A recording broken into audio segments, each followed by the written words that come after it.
Hey, Sassy Stuff. This is Bailey Coates and Emma Wagner here to talk all things Iron Bowl recap with you guys today. Let's go.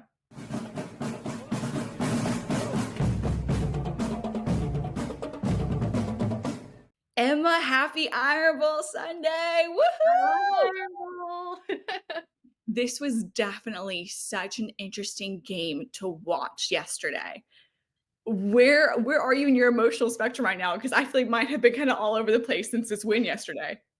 I mean, I'm happy about it. Obviously, this is the fifth straight Iron Bowl victory for the Alabama Crimson Tide. They beat Auburn 28-14 at Bryant-Denny Stadium. But weird things still happened throughout the night. Obviously, there were three turnovers by Milrow. He had two fumbles and an interception. This is not what we want, Milrow. We need you to just hold on to the ball. Like, goddamn. He put Alabama's defense in difficult positions, but this defense really showed up and they played hard. Again, I'm so incredibly proud of what Kane Womack has done with this incredibly young defense, especially in that secondary. So defense A plus, Milrow D minus. I think it's so funny too, Emma. We were hearing a lot of the commentators prior to the actual Iron Bowl taking place that just reemphasized something that we've been discussing pretty much all year is that this is a really heavy quarterback dependent team. Is that if Milrose's having an off day, then the whole team's having an off day. And luckily this was the day that he was on. We saw his parents cheering in the crowd. So that was always a good sign to see, okay, Yes, I'm things are looking dancing. good. Like things are on the right path. It definitely reiterates as we're looking at this next recruiting class how important it's going to be to develop a very well-rounded team that is not so quarterback focused and that can also be able to handle the flubs and the mess ups that are just bound to happen in any kind of college football game. In all seriousness, though, the Iron Bowl means so much more than just two teams meeting up to play football. It really is a cultural phenomenon here in the state of Alabama. And this game in particular definitely marks an interesting one. This was Hugh Freeze's first time playing the Iron Bowl in Bryant-Denny Stadium and not at home field at Jordan-Hare. And it definitely is an interesting finish up from where he started in his primary coaching year. The Tigers are going to be officially 5-7 for this season, and unfortunately, due to the loss in the Iron Bowl yesterday, are no longer bowl eligible either. So this is definitely a bittersweet victory overall for the Alabama Crimson Tide. But kind of my question to you as Emma is: we're looking at Hugh Freeze right now. We're looking at his coaching record, comparatively speaking, to where Brian Harsin was in his 2 years, and Freeze is behind. I know he has a great ability to work on this whole recruiting class, and what they're predicting for this next upcoming 2025 season is the Auburn Tigers are sitting at a number 5 recruiting class spot, which is huge. But really and truly, what's a recruiting class if the coaching style is not living up to the expectations set by these alumni? Well, I think his win over Texas A&M was the stamp on this season for him. I think he led his team to victory in a great way there. Auburn did move the ball effectively between the 20s, but the red zone is where they struggled. They had two red zone trips ended in field goals instead of touchdowns, where I thought one of them maybe go for the fourth and try to get it in there. I think you needed to play a little bit more aggressive in this game. They also had a failed trick play in the fourth quarter, which resulted in an interception, ending in Auburn's last hope for a comeback. So I just thought overall, even though a lot did swing Auburn's way with those three turnovers, they just weren't able to capitalize anything. And I think a lot of it was just not playing aggressive enough. Next year, they will have the home field advantage in this game. They always have crazy things go on there. So I feel like things could swing their way. But if it gets to 6 years without an Iron Bowl win for Auburn, things could get really bad for Hugh Freeze. But I think what's so interesting about it is that competition breeds excellence. And these two programs are definitely on their way to having excellent seasons here in the next 2 to 3 years, what we're predicting.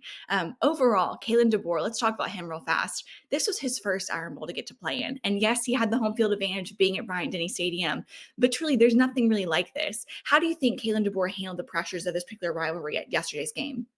I thought he was great, and he really enjoyed the Iron Bowl experience. It really does mean more here in these rivalry games, especially in the South. So I think he did a great job overall, and he handled what was given to him, which were those turnovers by Milrow, and he was able to really anchor his team to a victory. One thing I really liked seeing from him was they utilized their running backs more, which is what we've all been screaming for all year is use the running backs because then it opens everything up and it also opens up more opportunities for Milrow because they don't know who's going to run. If you run Milrow the whole time, then oh, we're going to just watch Milrow. But no, they were able to use their running backs, which I thought was great. I also loved how he brought in a game plan to use the tight ends a little bit more. The announcer said that the tight ends had like, I don't know, 4 inches on Auburn's defense. So really utilizing Dupree and Cuevas and Oots.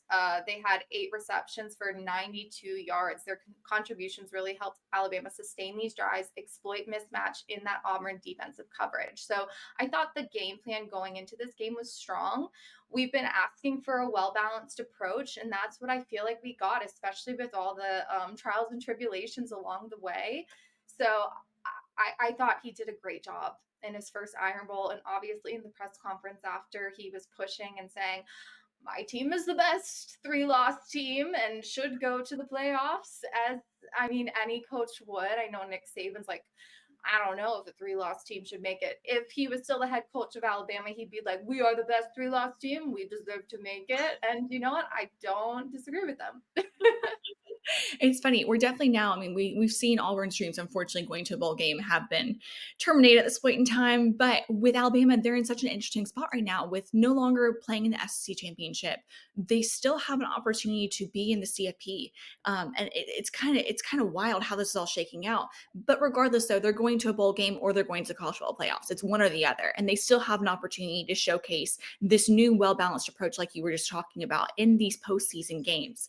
What's definitely interesting to start watching now is how these coaches are virtually having to become coaching politicians as they're campaigning now to see who's actually going to take these last couple of spots. And as we were watching some of the other games yesterday in the Big Ten and the ACC, there were a lot of unexpected things that came to fruition yesterday, especially that Michigan over Ohio State win. That definitely is kind of that rapid trickling down domino effect to see even where some of these other teams like Boise State are going to shake out in these next couple of games.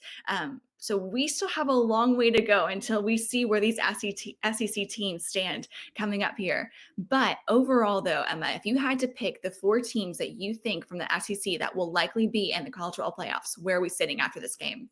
Well, I have 3 definites and one maybe. So the 3 definites obviously are going to be Georgia, Texas, and then Tennessee. I think they've all punched their ticket to the playoffs. And with that Miami loss and then Clemson losing to South Carolina, Alabama does have the win over South Carolina. So does Ole Miss. But Alabama also has the win over Georgia, who I think are going to be ranked very highly. We are doing this before the AP poll comes out. So we don't know how they sit there yet. And obviously, this is before Tuesday. So we don't know how the committee is feeling about everything. But I think those are really going to answer some questions on how everybody's feeling about these teams. But I mean, Alabama has a better resume right now. They have 3 ranked wins, and that win over Georgia is really, really going to help them. And obviously, the head-to-head win over South Carolina, so it's really going to help them as well. I think Georgia beating Texas in the SEC championship would also help. I think Clemson maybe losing the ACC championship would help. But honestly, I don't know if the ACC one matters as much. I think Alabama maybe has done enough. I liked their well balanced approach in this game. And I think if they can keep this up with also the strength that their defense showed throughout the night, I think they can really make a run in these playoffs. And that Oklahoma loss will absolutely stay with them for a very, very long time. That was not pretty. And I think if anything hurts them, it's going to be that more so than losing to Vandy. Tennessee is looking like a really good loss right now.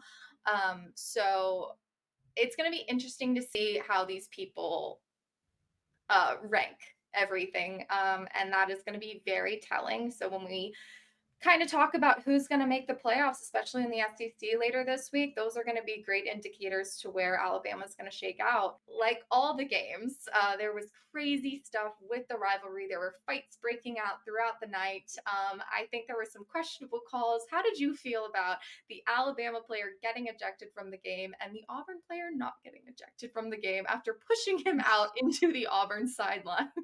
I mean, if we were had been in Jordan Hare, I think I would have been like, "Okay, I totally see it. Spooky things happen there, whatever." Being in Bryant-Denny, obviously, they say that these referees are not influenced by certain atmospheres, whatever. I don't believe it. I think that's the number one influencer of any kind of game. And so to watch that, it almost felt like it was kind of a stamp that the referees were trying to make, of showing that they're not biased to this particular team, especially based upon the calls that had occurred earlier that night. It was definitely funny. I think what's just, again, it's been we talked about previously, was that this whole NIL coming into the SEC, coming into college football period, it breeds, I think, this level of independence versus a lot of team cohesiveness. And even watching some of these players that are choosing to act out and behave in these different manners on the field. I understand your passion. I appreciate your enthusiasm. However, this is still something where if you're being paid like a professional, you need to play like a professional. And you also don't need to have your behavior get the best of you in this kind of situations where really and truly it's not just your whole team's watching, it's the entire world's watching. So I think if you're going to call out one player, you call out both players. But then again, I'm not a referee, so thank God for that. Oh my. I know. I think referees do make a lot of bad calls, but that's kind of part of the game, and it's something you have to navigate throughout the game. So you hope either bad calls swing your way or that you limit the bad calls put on you. But yeah, across the board, it was just a wild, wild rivalry weekend. Of course, we started with the Ohio State loss to Michigan, and Michigan trying to plant their flag in the middle. You cannot plant. I said this when I was talking to Molly. You can't plant a flag in AstroTurf, but they were going to hold it there, and that broke out into a huge fight. Also in the NC State game, there was a fight. So this is what I mean. This is why college football is so amazing. The passion is just exponential to anything else. My father is English and he loves Premier League soccer. It's football, but pandering to the American audience. But he said to me when I started taking him to Bama games, he's like, "This is the closest thing to the passion from fans and the sport as a whole as Premier League football." So knowing that, and we saw it obviously this weekend, is you can't compare it to anything else in the US, especially. So it's awesome. Also, obviously, Demarcus Riddick's pregame talk didn't work. He was said he was going to contain Milrow. It obviously fell flat. Milrow seemed unstoppable, except when Milrow turns the ball over. So I'm like 50-50 on Milrow half the time. Like, we'll take it, we'll leave it, we'll see. We'll Once it take it actually or leave it. It's like, yes, Milrow. Milrow, what are you doing? So it's just like, come on. There's probably a couple expletives in there, which I won't say on here, but don't watch an Alabama football game with me, especially when Milrow's the QB. It's not a pretty sight. Oh my goodness. Oh my goodness. Well, no, it definitely this was truly a weekend for the Bucks. I think no one really knew what to expect from these different games. We had our predictions, but again, as we were proven this entire week and this entire season, is that you can think one thing based upon an AP poll score or an AP poll ranking, and unfortunately, they can come back and shock you in 2.2 seconds. And that's again, I think, what makes this conference so special. And it's been such a privilege getting to cover these different games throughout this entire season. So as we get ready to go into the postseason, let's get excited. Let's get ready to see how these different polls are going to shake out, see where the SEC is going to be able to put some excellent teams into these college football playoffs and represent us well. But overall, I'm very happy for this Iron Bowl win, and I'm very excited to see where this Alabama team continues to move forward, and even the Auburn Tigers as well. Well, thank you guys so much for watching. We will be previewing the SEC championship later this week, as well as talking about could South Carolina jump Alabama? Does Ole Miss have a case? Does Bama make it with no questions asked? We're going to talk all about that and more. Thank you guys. Like, comment, and subscribe, and we will see you later.